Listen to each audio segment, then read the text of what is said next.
Welcome back to Tipsy Whiskey Shenanigans. I'm Steven, and tonight, whenever the heck you're watching this, we are getting into the one, the only, Russell's 10-year, a budget bottle with a killer age statement.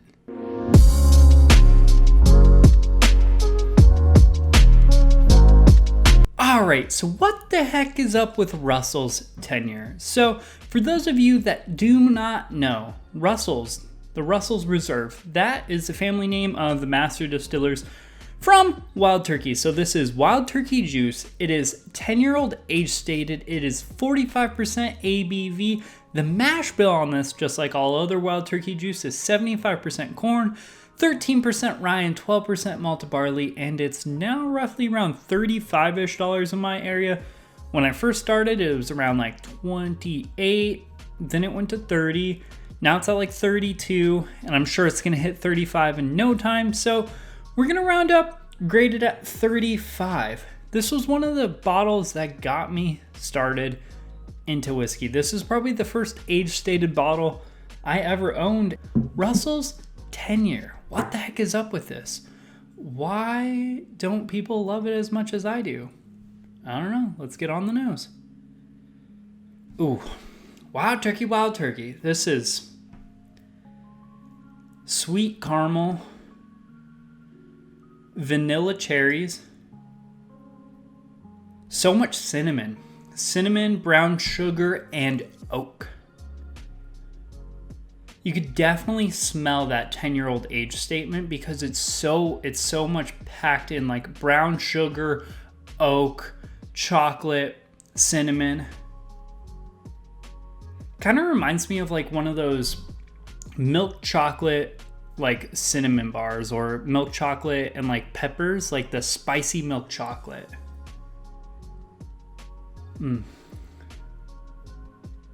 Yeah, so much caramel, luscious vanilla, some cherry, a little bit of like that that traditional Wild Turkey like nutty funk in there. It's like a peanutty nut, graham cracker. Ooh, kind of like s'mores, but the chocolate is that spicy like Mexican chocolate I was talking about, which if you guys haven't tried that before, like literally you're sleeping on some quality chocolate. If you like spicy things, spicy like pepper chocolate or pepper infused, I don't know how they make it, I just know it's like spicy, and it's fantastic. This smells just like what I would imagine making s'mores with that would be. It's a lot of like nuts, cherries, so much caramel, vanilla, brown sugars, a nice little bit of like chocolate and oak, and then some cinnamon spice in there. It's, it's just Wild Turkey, Wild Turkey. Let's go ahead and get on the palate.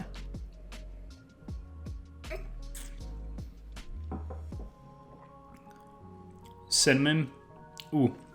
Wow, that initial hit is so much cinnamon, marshmallow fluff, and it fades into like this nice like cherry,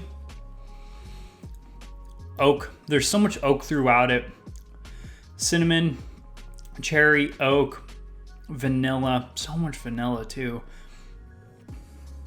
And it kind of finishes into like this like burnt sugars and like almost an orange note, I guess. I mean, I've never really gotten an orange note before on this, but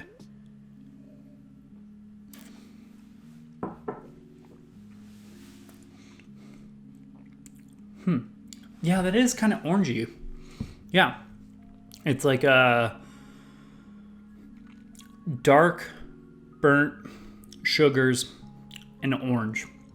Nice like cherry, graham crackers. There's so much dominant like oak and burnt sugar in here. That orange on the finish is wonderful. I've never gotten that until this review, but that orange on the finish is fantastic. It starts off kind of like this burnt brown sugar, caramels, vanillas, and cinnamon, and then it fades from that into this nice like cherry marshmallow fluff with a little bit of oak, and then it finishes into a nice like brown sugar, burnt sugars, oak, and some nice like orange. This is really good. For $35, I think this is fantastic. Nice viscosity. Finish is a little shorter than I would have liked, But overall, it's very, very good. I'm loving that like burnt brown sugars, that nice orange note that I'm now getting, that nice like oak. This is a very dark, dense like flavor profile all the way out. And for all of you that know me, that's what I like. So with that being said, I think nose is good, palate's good, finish, it's not the best. It's a little bit lighter than I would have liked, and it's kind of shorter, but overall it is still a good flavor. It's just a little shorter. And for that, I'm gonna give it a B+. I think it's good, but I don't think it yet makes that margin of A. I think it's a really solid B+ bourbon. The finish is the only reason it didn't quite make an A, because I think the finish was a little shorter than I would have liked it to be, and that's probably due to that proof. I mean, honestly, I think this with the Wild Turkey 101 has potential to be one of the best bourbons out there, especially if they could keep it at that like cheap like $30-$40. Like Russell's 10-year-old with the 101 Wild Turkey proof is probably one of the best bourbons out there in my opinion. I think it's fantastic. This turkey juice does really, really good at higher ages. I've heard really wonderful things about that 13. So I would love to see this 10-year at a higher proof, because I think that's what this is lacking. But I think for $30 to $35, I think it's a solid B+. It brings a lot of dark, dense complexity, which is my particular flavor profile. And $35, it's still kind of in the almost budget realm. So I think it's solid. I think it's well worth it. And you know, don't sleep on this. Like everyone hunts down Eagle Rare. This is easier to find, just as expensive MSRP wise, and this is better than it, in my humble opinion. So please do me a favor. If you like this video, like, comment, subscribe. Let us know what you guys thought about this video. Let us know what you guys thought about our grading. Let us know what you guys think about this bottle. Is it good?